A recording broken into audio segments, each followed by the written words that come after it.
And today I'm talking about, can this love be translated? And now one thing with the whole sister is like they will always deliver a story. Talk about the alchemy of souls. Talk about my girlfriend's a community. Talk about Hotel Denuda. The whole sisters will get a concept and will write the hell out of it. Now, Can This Love Be Translated is a romantic comedy that depicts the relationship between a multilingual translator called Ju Hoon Jin and the top actress Chang Kim.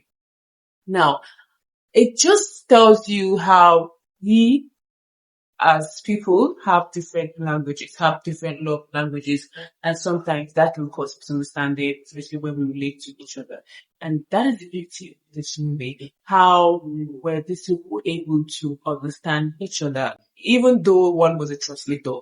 How was he going to be able to translate a language that might be a bit difficult for him to understand? I'm talking about Chamui. I know most people would think that Chamui was pathetic. And truth be told, she was pathetic, but her being pathetic wasn't the result of something. It was trauma, and it was just her way of trying to find love in a way that she could. And her kind of love, she believed, was the one where she would always chase for this love. Like, she believed that a love is love when only her can give it. That makes sense. Because I was frustrated with Chamui. I was like, my God, why? Why do you have to be so pathetic? And people will say, oh, she was doing the chasing. Yeah, though she was. I feel like it was her own way of her own language, the way she could speak. She wanted a love that was not hers, and that was the only way that she could feel some semblance of love. And when the love finally was at her doorstep, she bolted.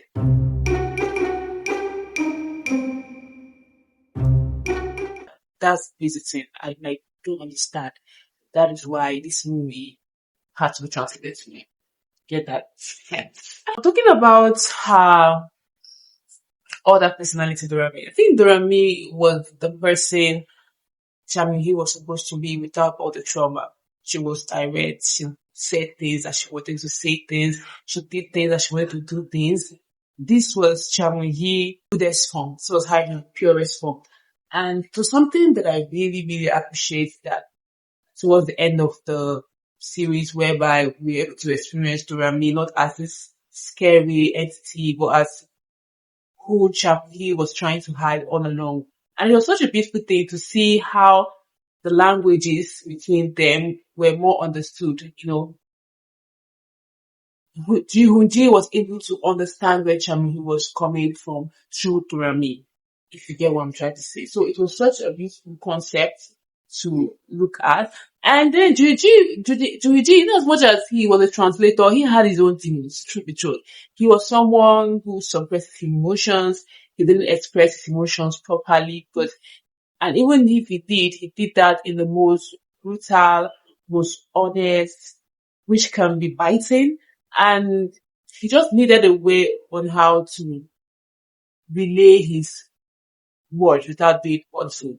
His own language. I think that's why his and Chamuyi's languages were always clashing.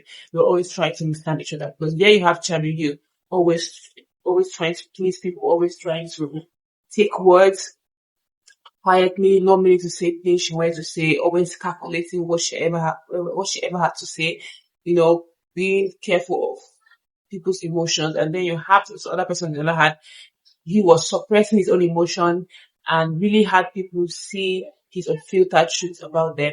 And it's such a beautiful concept for me to admire. And that is why Charism Fragmented was such an amazing series. And if it's something you would want to watch, yeah, definitely watch it on Netflix. People might think it's slow, but it's not. I don't think it's a slow movie. I feel like the way it was brought out without the 2 episode weekly was much better. Say hi to camera. Yeah, she's just all that things. So yeah, hope you guys watch it. Bye. You will Ah, all right. Bye again.